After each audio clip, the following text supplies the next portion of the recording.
What's up, Shuttle Talk? My name's Ishan Nayuk, and I'm also here with my fellow co-founder of Shuttle Zone, Evan Liu.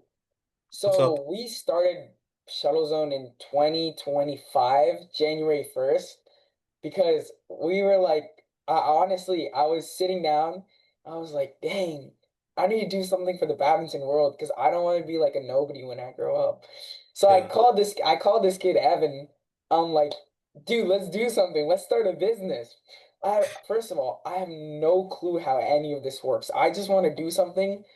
I know like Evan and I have been friends for a long time, and like I wanted to do something with a partner, and so I called Evan, yo, let's do something. Let's make a business related to badminton. And then he said, dude, I've been thinking about this since October too. Yeah, I have. And then we Yeah. kind of like just clicked from there. We were like, we rushed into it. We had no idea what we wanted to do, but we were like, all right, let's make a business. Let's call it Shuttle Zone. We made that on the first day. Yep. Our first year, let's just focus on getting our name out there and then also plan for the next year. And then hmm next year, 2026, let's actually start doing things that will help the badminton world. Yeah, so So now we're we've done insane amount of numbers. Like yeah, we just mostly started off like a social media channel, mostly on Instagram. We've had 15,000 followers actually, and like our most viral video is like 5 million something views, which is totally insane. It's just like when we were first making our goals, we low-key thought like it was probably reasonable to just to hit like a couple thousand, maybe like a couple 10,000 views here and there. But in May, when Frisco Open happened, where there was 100 grand as the cash prize. A lot of the good players went, and luckily Ishan went to Frisco and he was able shout to out record myself, so recording many. Marky, Poom, Krishna, I think his name's Krishna Ganesh, Uh-huh. Iqbal, and so many other good players, man. Yo, hey, I'm gonna be honest, I had the first viral video on Shallow Zone. That one video of Marky and the judgmental line call. Yo, Yeah, that one where we went viral. I think we hit like 5 million views yeah, on that was that. the It one was I'm talking about. Yeah, crazy. yeah. It was that was incredible. And then after that, we just like never really slowed down, you know? After the 5 million views, we low-key just like averaged maybe like 20, 30K per video. And even before that, we were struggling a little bit. Every single video we got like like a couple thousand views only, and I we think were our able max to was like grind. 100,000 before that. Hmm? I think our max before that was like 100,000. Yeah, it was only a hundred Yeah, thousand, and then after that we just hit 5 million, which is that was crazy. really insane. Yeah, Yeah. but yeah, we also have this business is not only us two. We also have a few other members that are also part of the USA badminton community, like Noah, Napat, Kevin, Vincent, Vincent, and our newest member Ethan. And Ethan we Wu, also shout have out Ethan Wu. yeah, Ethan Wu. We also have Kevin Zhao. So like these players also have like the same goals as us, you know. We're all like nationally ranked pretty high. So we regularly see each other in these national tournaments. So And I know Evan's been number one for U19 singles for quite a long time. I think he's been number one for 2 years now, which is yeah, absolutely yeah, crazy. I've been top three for 2 years. I've been number one Yeah. maybe for about like maybe like a year or like at least 8 months. But yeah, it's yeah, I'm really grateful for that. Because yo, when I hit number two in U17 doubles, this kid was still like U19 number one. Oh And then yeah. like, yo, I can't lie, my ranking dropped down to like 96 because I stopped playing USAB in 2025 because like I have to deal with some personal stuff, right? Yeah, So yeah, bro, my ranking's 96 now. And I have so many kids coming up to me and they're like, haha, I ranked higher than you. And I get so pissed. yeah. Yeah, yeah. Um, yeah, so Ishan, I actually have a question for you. So I Yeah. know both of us are like uh not to brag, but like considerably we're pretty good at badminton. So like Oh how did yeah. you even like choose this sport? Because in America it's like so niche, you know what I mean? hmm So how do you even get into this? Dude, when I was like a youngin, I was like maybe like 6 or 7. Like no pun intended, but I was like 6 or 7. And then I know my dad used to play. So he would like just take me to the courts and while he was playing, I'd just watch. I didn't really play though. I wasn't like all right, he let me play Clash Royale while I was there. So I low-key went every day just to play some Clash Royale at the end of the day. Like school was over. I just wanted to go play Clash Royale. So I played my Clash Royale, and then literally 2020, that's when I like started playing a little bit. I picked up a racket like when I was like 6 or 7. But then I started training, like my first time training, I think I was like 9. But that too, it was just like my dad was just hitting to me type situation. And then shout out my first professional coach, Lasita Menaka. He was a Sri Lankan international player with like a lot of big achievements in Sri Lanka. And so he came to the US to my academy. He just inspired me. I used to be a chubby fella. So he like showed me that badminton was like a hard sport and that like there was so much to do in badminton. And I just like fell in love with the game. As soon as he started coaching me, I just fell in love with the game because of that new level I was able to like see. And so after that, I started like professionally training Hmm. 2021 during COVID because like I think that's when like most of our age category started like focusing. Yeah. So I started focusing 2021 because of my academy, we were doing group classes with Lasita Manica and Coach Amala. And then after that, in 2023, I moved to my current academy, Peak Sports, because there was just so much I still had to learn. And like if you're in one area for a long time, just soak as much as you can, but still be open to like going to other places and learning. So Hmm. I switched academies to Peak Sports because there was just so much I can learn. And I knew at the time that the coach there was super good, Henry Winarto. I had Yeah. always known he was a good coach because Coach Lasita used to talk about him. And then when I started training with him, he completely changed my game. I started improving and learning so much more too. And it was honestly such a great decision though. Yeah, yeah. But then like, Coach uh-huh. Hendry is, yeah, as you mentioned, he's really insane. You know, He's good. he was coaching in Spain for like 10 years. He Yeah. coached the Olympic gold medalist. He coached Carolina Marin back in Spain. Yeah. Yeah. And we have a jersey in the hallway of our academy signed by Carolina Marin, and it's one of the Really? coolest things. And Coach Hendry, I think he knows Victor Axelson because we also have a signed Victor Axelson jersey in our academy.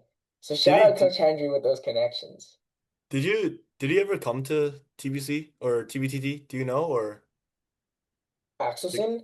yeah, yeah. So when he was on tour in the US, he was going to come to TBTT because I think Coach Hendry told me a story about this because he did know Coach Hendry.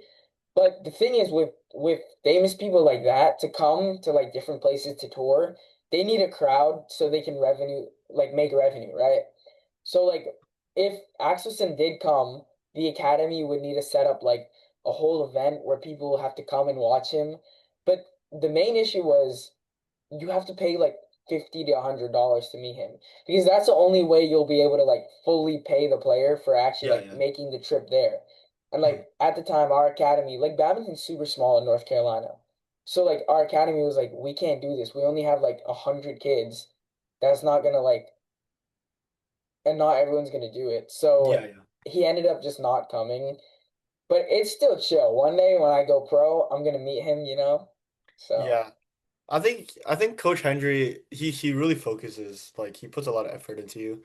Like he always coaches super. your games during tournaments. So like yeah, I Yeah. think he's a really good coach. Yeah, I agree. Yeah, like I remember last or 2024 Pan Ams and honestly last year Pan Ams I played doubles and Coach Hendry was the USA coach and he Hmm. coached me for a couple games and to be fair like his tactics and everything real like I think without his tactics, it would still be winnable, but with his tactics, it made the game a lot A easier because lot like easier. he was Yep. like even in a couple points, he was just able to find like these quick openings and like the gaps that the players leave. So like it was like I was really able to see how, especially doubles, because I only played Pan Ams for Yep. doubles that year. I was able to see how doubles was played and All right. So enough about me. What about you?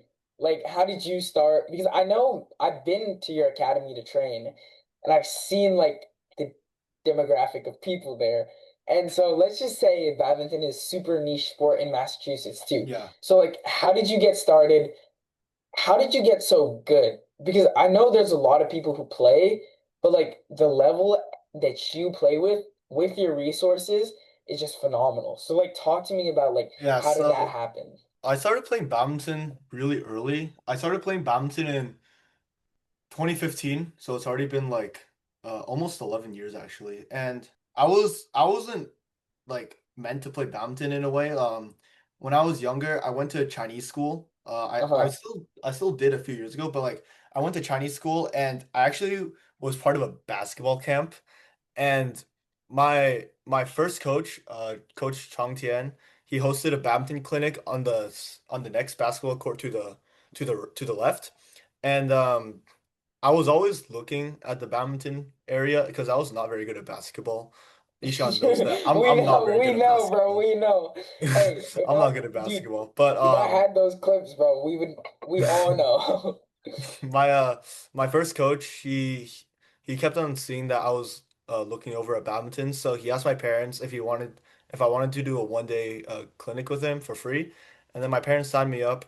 Obviously at first I struggled a lot. I remember there was one time where I hit the bird super high, but it didn't go over the net. But for some reason I really liked it. Still can't explain why that to this day. Hmm. But yeah, I kept on playing, and then after that, my coach Chong Tien, he worked for a club called Boston Badminton, which is where I trained predominantly for like BBC. BBC for like the next 9 years, and until COVID, I mainly trained with him. He was like he was a pretty strict coach, and he taught me the basics super well, so that gave me a really strong foundation, and not only that, I was really passionate for it and I really didn't like losing. So when I was young, I quickly learned like how to try to get everything back, you know. I was really good at Yeah, diving. That was like one of my like main your specialties when I was strong like in suits. 11. Huh? Uh-huh. Yeah, Your I strong still dive suits. to this day. Like I love it. Yeah. Um when I was younger, I used to practice diving sometimes, just on the court. I would just like start flopping around. That was pretty fun. Um, yeah, so I played badminton like maybe 5 times a week for almost like 10 years now. And my first Jesus. tournament was actually 2 years before I was first year U11. Yeah, Jesus. so I was super young. I played my first tournament when I was 6 years old. There was I remember this. There was three people in my age group, or three people in my U11 age group, and both of them were 3 years older than me, and they were both my teammates. Hmm. Satan and Charles, they're in college now. Hella smart. They're both super smart. But those two, I lost to them like 21-4. Uh, Nice. I remember that still. And my first national tournament was a few months after that in September. Northeast. I played Northeast. It was like a OLC. That's what it Oh, was now. But I played like some famous people like in the US community. Like me and Charles were partners and we played against Alan Premkumar. We played against Chris Wu, who is my mixed partner's Jesus. brother. Chris Wu, Sean Xia. I still remember that. Isn't Chris became US national champion last Yeah, year or 2 years ago? Chris was number one in the US at some point. That's crazy. But yeah, I mean ever since I've been training badminton 5 to 6 times a week for like literally 3 quarters of my entire life. And Hmm. like, you know, I'm really consistent, pretty really de dedicated to the sport. So I think just like just the sheer numbers just give me a strong base. So and just added on, I used to watch a lot of YouTube videos and Nice. I still do, so I'm really passionate about badminton, so I think that's why I became pretty good. All right, Evan. So now that it's 2026, we're going on our second year. Let's like give a tentative list so that the Shuttle family knows what to expect next. Okay, so in 2026, we're planning to host a few tournaments actually. Ishan and another nonprofit called Rookie Rackets, they're Yo, they're hosting a tournament at TBTT. Peak Sports, It's in Morrisville, Yeah, it's in North Carolina, Morrisville. Um, so they're hosting a tournament on in February. February And 22nd. yep. So yeah, we're also going to try to do this podcast more often because in this podcast, we're going to be talking like current badminton events, tournaments that are coming up, shuttle zone updates, and then like just keep you guys involved in the badminton community in globally and within the US. And then also, we're just going to be like giving our own feedback on what we think about all those things. So, this Mhm. is 100% no filter zone. We're just going to give our true opinions, and you guys should let us know in the comments whether you agree or, with us or not. Yeah. We'll also be updating our website a lot more. Our website it has been a little bit like we haven't really advertised it much. We do have a website. The link will be Link to down in the website will description. be down in description. Yeah. Yeah, it'll be down in the description. But yeah, I'll post more blogs, like more articles about badminton in general, updates about events, and updates about our team and etc. Yeah. All right. Thank you for watching episode 0 of Shuttle Talk. I guess we'll just name it introduction. I Mhm. hope you enjoyed this video. Smash the like button, smash the subscribe button, smash the notification button, and then hey, make sure you follow us on Instagram, YouTube, and Facebook and TikTok. And have a blessed day. See you guys next time. Bye bye. Bye bye.